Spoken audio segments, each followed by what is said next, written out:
बिहार सरकार के लोक स्वास्थ्य अभियंत्रण विभाग के मंत्री नीरज सिंह बबलू आज मधेपुरा के प्रसिद्ध सिंहेश्वर स्थान मंदिर पहुंचे। उनके साथ पूर्व एमएलसी नूतन सिंह भी मौजूद रहे।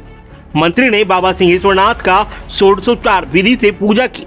इस दौरान उन्होंने आगामी श्रावण और भादो मास में सिंहेश्वर आने वाले श्रद्धालुओं की सुविधा के लिए पर्याप्त शौचालय, स्नानागार और शुद्ध पेयजल की विशेष व्यवस्था करवाने की बात कही। मंत्री ने कहा कि बिहार में प्रसिद्ध बाबा सिंहेश्वरनाथ मंदिर में श्रद्धालुओं की सबसे ज्यादा भीड़ उमड़ती है, जिसको देखते हुए श्रद्धालुओं के लिए 2 माह तक महिलाओं और पुरुषों के लिए अलग अलग सुलभ शौचालय की विभिन्न जगहों पर व्यवस्था की जाएगी। साथ ही महिलाओं और पुरुषों के स्नान के लिए भी मिनी जल मीनार से झरना लगाकर व्यवस्था की जाएगी। साथ ही यहाँ आने वाले लाखों शिव भक्तों के लिए शुद्ध पेयजल की आपूर्ति के लिए जगह जगह आरओ की व्यवस्था की जाएगी और पूरे 2 माह तक किसी भी श्रद्धालु को बोतल का पानी नहीं खरीदना पड़े, ऐसी व्यवस्था होगी। सुनिए क्या कुछ कह रहे हैं बिहार सरकार के मंत्री नीरज सिंह बबलू। हर साल श्रावणी मेला जहाँ होता है, सुल्तानगंज से लेकर के देवघर का जो बॉर्डर हम लोग का है, वहाँ तक पीएचडी विभाग की तरफ से पानी की व्यवस्था की जाती है, शौचालय की व्यवस्था की जाती है, स्नानागार की व्यवस्था की जाती है। अभी तक 1 महीने होता था, इस बार हम लोग गए हैं विजिट करके 2 महीने का किए। 2 महीने का इसलिए भी किए हैं कि भादो महीना मुख्य रूप से भीड़ होता है।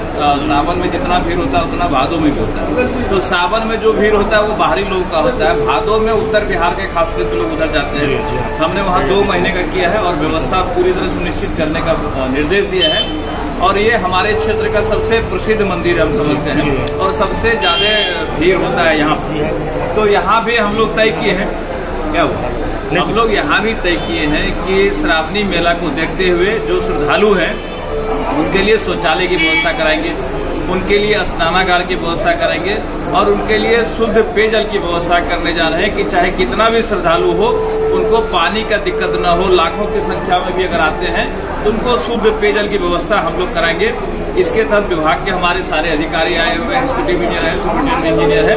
हमने स्पष्ट निर्देश दिया है कि 2 महीने तक इसको मेंटेन भी करना। जो हमारा शौचालय होगा, स्नानागार होगा, जो पानी की व्यवस्था होगी, उस पर हमारा विभाग का आदमी लगा हुआ रहेगा कि 2 महीने तक उसको मेंटेन करना है और 2 महीने के बाद भी अस्थायी तौर पर जो हमारा चलेगा उसको बीच बीच में मेंटेन किया जाएगा।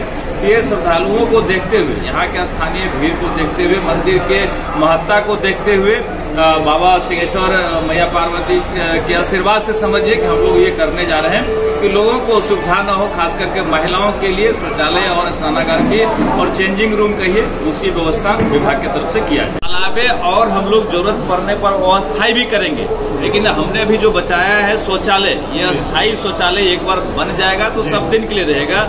जल मीनार छोटा सा होगा, उसमें कई झरने लगे होंगे जहाँ लोग स्नान करेंगे। ये बाहर स्नान जेंट्स के लिए होगा, अंदर स्नान महिलाओं के लिए होगा। महिलाओं के लिए हम बोले एक छोटा सा हॉल टाइप का, बाथरूम टाइप का बनाएंगे जिसमें एक साथ कई महिलाएं स्नान कर सकती हैं।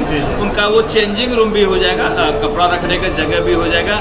एक साथ 5-7 महिलाएं जाकर के स्नान करके चेंज करके बाहर आ जाएंगे, जो सबसे अति आवश्यक है। और शुद्ध पेयजल का जगह जगह जहाँ भी पॉइंट मिलेगा वहाँ हम लोग शुद्ध पेयजल की व्यवस्था करेंगे कि शुद्ध पेयजल का जरा सा भी दिक्कत न हो, लोगों को बोतल खरीदना न पड़े पानी का, इतना व्यवस्था जरूर हम लोग करेंगे।